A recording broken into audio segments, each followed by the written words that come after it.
everyone, this is Izzy at Minerva. Today's video we're looking at how to create a panelled top working with our fitted bodice, which we've self-drafted in previous videos. I'll be talking you step by step how to adapt your fitted block to create a beautiful panelled top so you can just follow along at home at your own time. I will be demonstrating the technique of how to adapt your block, and we are not creating a fully finished top. We won't be finishing the neck or the sleeves. We're just looking at how to manipulate your block to create a new aesthetic. As ever with this series, you're going to need your standard pattern drafting tools, which are listed next to me here. I hope you really enjoy watching and following today. Let's get straight on into it. Find the centre of your waist dart. Draw a line from that point up to the apex. This should just cut perfectly through your waist dart all the way at the top down to the bottom. Cut along a new line up to the apex and then cut out the bust dart. Remove the volume of the bust dart. Close up the bust dart. Next, I want you just to mark a point maybe 6 centimetres down from the top of the neck along your centre front seam and draw a line that's perpendicular to that. Next, draw a line that runs perpendicular to your new line that you've run from the centre front across and straight up to your neck point. This way you've created your beautiful neckline, which will be square. Next, draw a line from the apex up to the corner of that square neckline. Cut out the neckline. Next, cut along that line from the neckline down to the apex, leaving a pivot point. And then simply just close up the waist dart. Draw in a taller waist dart that goes all the way up to the apex, making sure the width of it stays the same at the waist. And then cut out that new dart completely. Pop some tracing paper over your pattern piece, and now let's add our standard seam allowances and annotations to make this into a pattern piece. Draw a line straight down your centre front. We are not adding a seam allowance to that point. And likewise to your waist, no seam allowance at that point either. At the neckline, again, no seam allowance is required. It's not being attached to anything else. And at this point, we've not yet created any facings or anything like that for the top. We're simply looking at how to create shape. Next, add a 1.5 centimetre seam allowance to this side of the pattern piece. Add your annotations. Place on fold. Grain line. Panel top, centre front, cut 1 on fold. Excellent. Let's move on to the side pattern piece now. Add your 1.5 centimetre seam allowance to your shoulder seam. Draw in your arm side and add your seam allowance to your side seam so it can attach onto the back. Draw in your waist and add your seam allowance to this side seam here. But note that we only need to add a seam allowance up to the point where it is joining to the centre front, which is this point here. You can see the mark at that point. So when you get to that point, you do not need to add any further seam allowance. From this point, just follow the neckline straight up. Now, obviously, if you were creating a facing and you were intending to make this into a final top, you would then add the seam allowance for your facing and do all of that. However, for the purpose of this video, we're just showing you the technical aspects of how to make the shape of a panelled top. And then it's up to you to choose what type of neckline you want, how you want the waist to be finished, if you want to add sleeves. But we're just looking at the construction of the actual top bit at this stage. Annotate your pattern piece. So the grain line needs to run parallel with the grain line with the centre front. Panel top, side front, cut 2. Brilliant. Once you've created your pattern pieces for your front, we can then cut those out and move on to our back.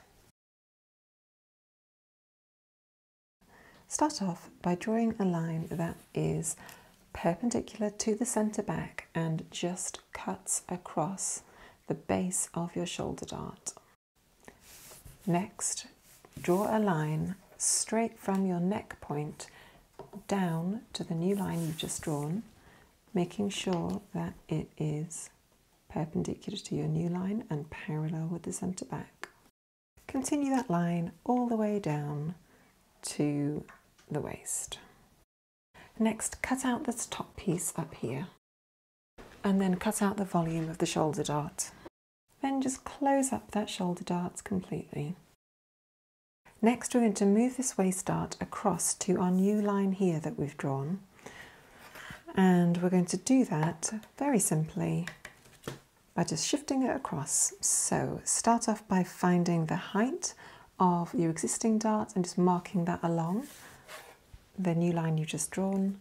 Then check the width of your dart and transfer that width to your new dart location.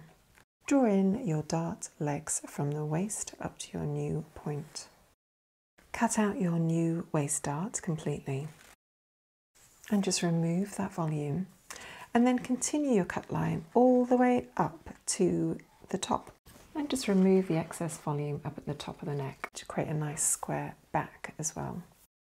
Excellent. So you've now got one back piece here, which is lovely. We've got another piece here, and we are not going to be cutting out these darts. They're irrelevant because we've moved that volume across. Then the final thing to do is just to cut out our panel at the top up here. So we end up with a number of little pieces like this. Brilliant. Once you've adapted your block to make your 3 little pattern pieces, we're then going to pop some tracing paper on top of our block and trace over it, adding our seam allowances and annotations. Add a seam allowance to your centre back. We will not be adding any seam allowance to our neckline, so just draw that in as it is, and the same to the waist. Add your seam allowance to the side seam where it will be joining to your side pattern piece, and likewise on your side pattern piece. Add your seam allowance to your side seam and then just draw in your arm side. You will need to add a seam allowance to the top of this side pattern piece right here. Add a seam allowance to your shoulder seam and to the bottom of this pattern piece here as well, as it will be tying into the piece which is just below it. Draw in your arm side and then just draw in the square of your neckline up to your shoulder point. So we've now got our 3 pattern pieces. So we're going to add in our grain line to each of those 3, and they'll all run parallel to the centre back. Panel top, back, bodice, centre, cut 2. Panel top, back, bodice, side, cut 2. Panel top, back, bodice, shoulder, cut 2. Excellent. Once you have done that and added all your seam allowances, let's cut that out of our tracing paper and then our calico, making sure that we're cutting it beautifully along the grain line as we've annotated the pattern pieces. So we have got 5 pattern pieces in total. We'll start off by simply doing the back 3. We're going to sew this centre panel to the side panel, and once we've done that, we'll then add the back bodice shoulder panel. We're just making sure with these pattern pieces that we've got a nice pair that are going to pair up really nicely over here and the other pair over here. Make sure that the centre back, that the straight side of the centre back is left open and not sewn together, because that is the bit that goes right down your middle, the centre back. And we're just going to be sewing this seam and that seam together now. So pop right sides together and pin along this side here. And then with the right sides together, just repeat that process for the other side. We're now going to sew those 2 seams in place using a 1.5 centimetre seam allowance, because that's the seam allowance we allowed for on our pattern drafting. I'm going to be using contrasting thread as usual for these demos, just so you can see clearly where my stitch line is. Press those seam allowances towards the side for both of them, so towards the arm side. Brilliant. We now need to add the panel top, back, bodice, shoulder pattern pieces just onto the tops up here like this. So with right sides together, pop that over and onto that. It should be lining up beautifully, and just pin it in place. There will be a slight curve on this because we have got a bit of a dart, don't forget, that we're accommodating within this seam allowance. Sew those two bits together. Lovely. Once you've done that, press those two seam allowances down. The next pattern pieces are the front pattern pieces. So here we have it. We are going to be attaching this to that and that to this. So let's do that together now. With right sides together, fold the front over the side, the centre front over the front side, and just line that up and pin it in place. Now we're accommodating quite a lot of volume through the darts at this point, aren't we? So that's okay, and we're expecting it to line up nicely because we've drafted it beautifully. There may be a little bit of ease that you need to bring into this side here. Brilliant. Once you've pinned one, you can then pin the other side. Okay, so go and sew those two seams together now.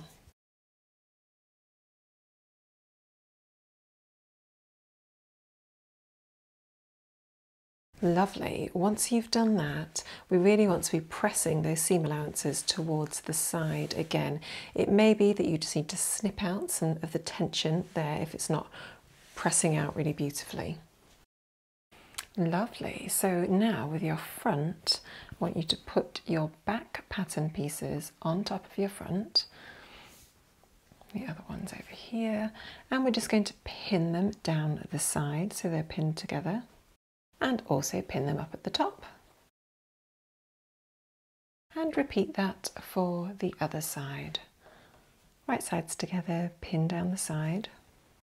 And the shoulder seam too. And next we're going to sew those 4 seams together. Wonderful. Now that you've done those side seams and shoulder seams, you can either press them all towards the back or you can just press them open. It's your choice. Then let's see what it looks like when it's on. The square neckline looks really lovely, doesn't it? And just that definition of those lines going straight down, creating those beautiful panels at the front look great. You can imagine if those panels were, you know, if you added more in, you could do some great colour blocking, all sorts of fun you can have with panels on your bodice top. So thank you for joining me today as we've looked at adapting our bodice block to create a panelled top. I do hope you found that really helpful and really interesting. As ever, we love to hear from you here at Minerva, so please do leave your comments below the video. Let us know how you're getting along with your pattern drafting. We always love to read those comments and see where everybody is at. Thank you for joining me this week. I will see you next time.